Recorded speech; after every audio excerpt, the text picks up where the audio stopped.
Hello, welcome back to my channel. This has been a long-awaited video from a lot of you, and if you hear any crunching, that's my dog Indy. She often is on the floor here chewing on her bone while I'm filming. It keeps her occupied, so ignore that.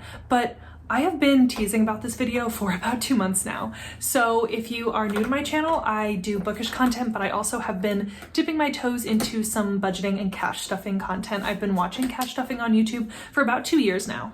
And I'm here to talk to you today about how I was able to save over $1,100 in 1 month. And I did that by doing a no spend challenge. So a no spend is exactly what it sounds like. It is a month or a time frame where you just don't spend anything.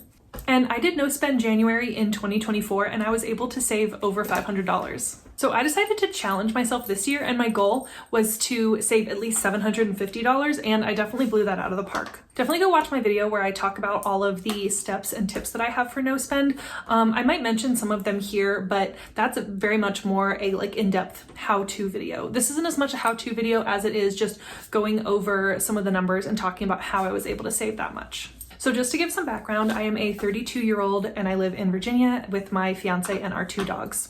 I work full-time in marketing for a behavioral health organization, and I have 2 part-time jobs, one where I teach dance and the other where I make content on YouTube, and that gives me some income as well. So those are my 3 income sources, and I only have student loan debt. I don't have a car payment or any credit card debt.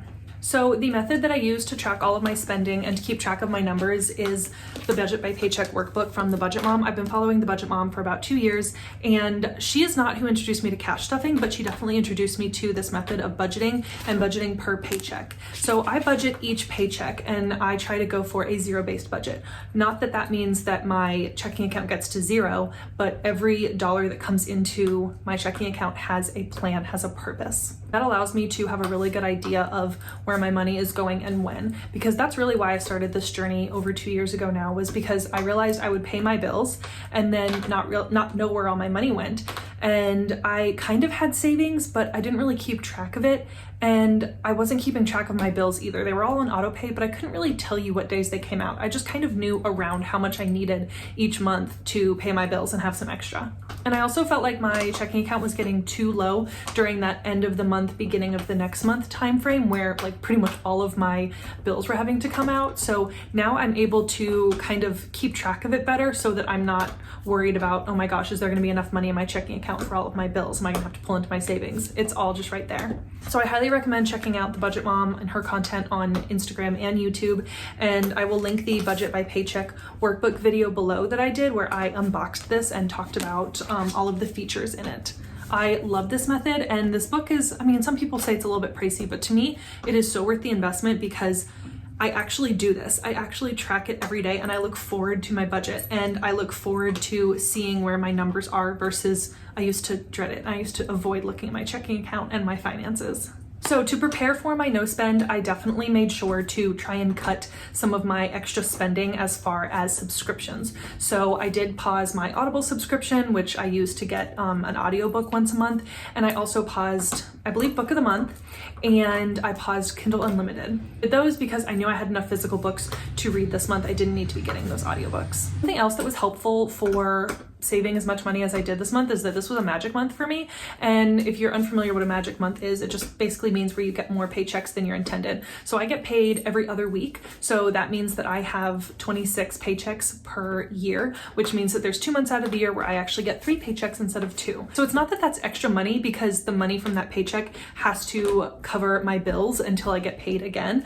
But I'm used to managing my money based on getting 2 paychecks. So I keep half of my rent out of my first paycheck and half of my rent out of the second. So having that third one allowed me to put a little bit extra towards savings outside of what I needed for my bills. I think it's super important when planning for a no spend is your budgeting calendar, making sure that you're aware of what's happening that month. My birthday's in January, and so some people might think that that would be hard to do a no spend, but it's my birthday, so other people are buying me things, right?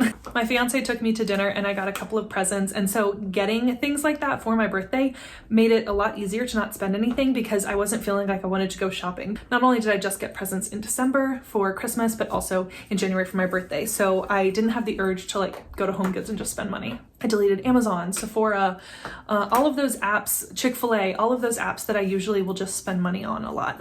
I also made sure to pack my lunches when I go to work. So all of those things just helped set me up for a good no spend. Let's talk about what I budgeted for versus what I actually spent. So I went through at the beginning of the month and I set my goals for what I wanted my categories to be like. And I do use the highlighter method. So all of my categories have a color and that's how I know where they're coming from. And so because I've been doing this for so long, I kind of know generally around what I need to spend for these things, also factoring in things like events, holidays, doctor appointments, vacations, things like that. For food, I budgeted $200 for the whole month for food. Now, I did that because I knew I would be out of town for a couple of days on a work trip, and so my food would be covered. I also did a pretty big Costco haul in December, so I knew I wouldn't need to go to Costco for anything. And also, my food is mainly just my food. It's also some of my fiance's food, but it's just the two of us, and typically I pay for the groceries and then whatever I'm eating by myself when he's not here, and then he typically pays when we go out to eat. And lunch is covered for him at work, and so we don't really worry about that. So it's really just my lunches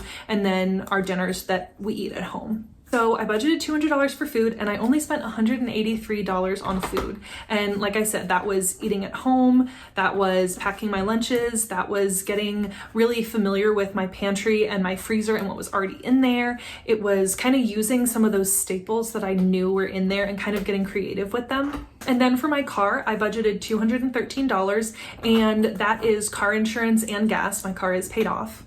And I only spent $198, and that was because I definitely wasn't driving my car as much outside of just the regular places I need to go because I didn't want to be tempted to spend money. This is my personal category, and this is if I get my nails done, if I buy clothing, any health or subscriptions that I have to get. That's a lot of what it went to in January. I wasn't buying clothing. I had a gift card for my nail appointment, so it was pretty much mainly just health related stuff.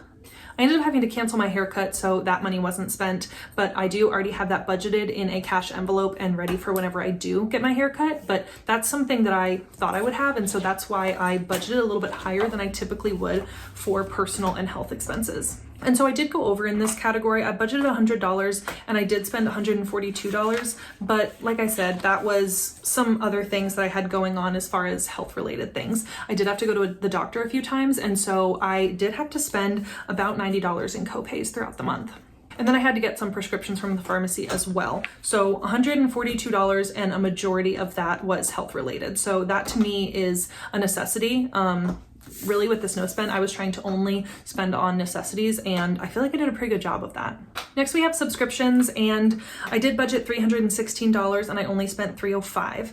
And so subscriptions, that's kind of high, but that also includes my gym membership. I go to a functional fitness gym, and if you know CrossFit type gyms, they are not cheap.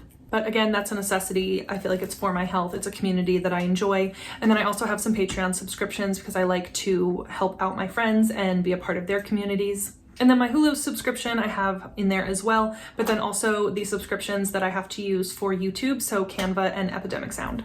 In my household category, which is rent, electricity, water bills, internet bills, and then home needs and essentials, I did budget $987 and I only spent $937. And now you might think that that sounds low for all of my household expenses, but my fiance and I do split our living expenses, so that's just my portion. Now for my pets category, we do have 2 dogs, and I budgeted $127 and I only spent $52. And that was on Indy's subscription box that she gets, but then also we had to buy a new long lead for our big dog. We don't have a fence, so we have to put them on 25-foot leads when they go out, and his broke. Every couple of years they get dry rotted or rusty or whatever, and they just snap. And so I had to buy a new one. That's a necessity. Our dog needs to go outside and he needs a way to stay close to the house.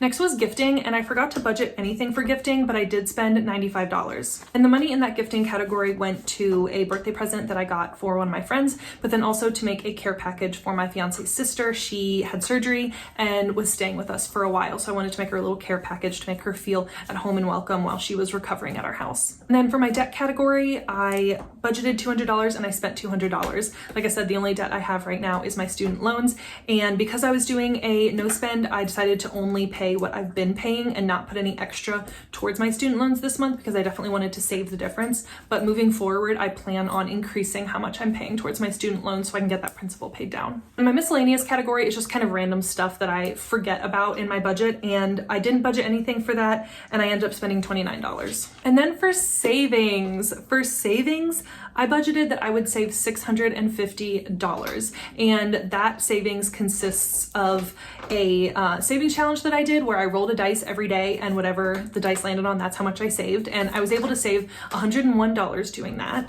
And then the rest of my savings came from my cash envelopes, but then also extra leftover. So at the end of each pay period, if I had anything left over, that went into savings. And then I also have my cash envelopes, which are my sinking funds. So things I'm saving for, like my dog's sinking fund, vacation, my wedding fund, our trip to Disney, my Christmas fund, things like that.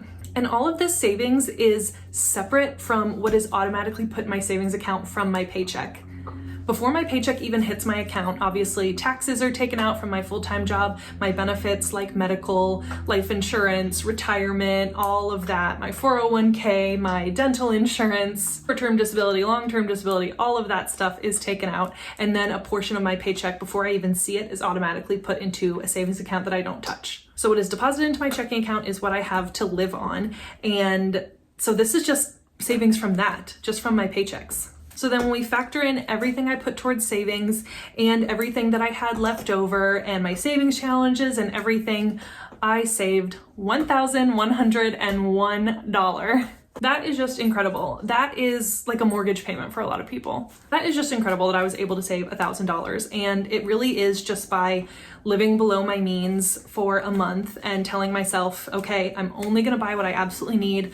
Just because I finished a body wash doesn't mean I need to go buy another one. I'm sure I have others in my closet. And this is all just from me looking at my expenses, living below my means, having to say no or later to some things with friends, and making sure that I'm not just spending without really thinking about, do I need to spend money on this? Just because I ran out of shaving cream doesn't mean I need to go out and buy it today. I can use conditioner, body wash, other things until the no spend is over. And it's made me get kind of creative, especially with meal planning and stuff at home. So I highly, highly recommend trying a no spend. I highly recommend tracking your expenses and categorizing them so that you know exactly where every dollar is going. And it's kind of fun. It's kind of a fun challenge. And now for next year's January, I want to beat that $1,100 mark. Might be kind of hard if it's not a magic month, but we're gonna try. Okay, let me know down in the comments below if you've ever done a no spend. If you did a no spend in January, let me know how much you saved. I'm so interested to see. And if you have any tips or tricks that maybe I didn't mention in this video or my last video, please let us know in the comments so that we can all save together. And also, just to give the disclaimer, these are just my numbers. I'm just one person. I don't have my finances meshed with my fiance's yet because we're not married. And this is just my numbers, and I don't want anybody to get bogged down or worried about my numbers versus their numbers, or I would never be able to spend this much because of this. I'm just one person, and I just thought it would be fun to share my experience, and maybe it would help somebody else along the way as well. Thank you so much for watching. Please hit that subscribe button. It really helps out my channel, and I'll see you in the next one. Bye.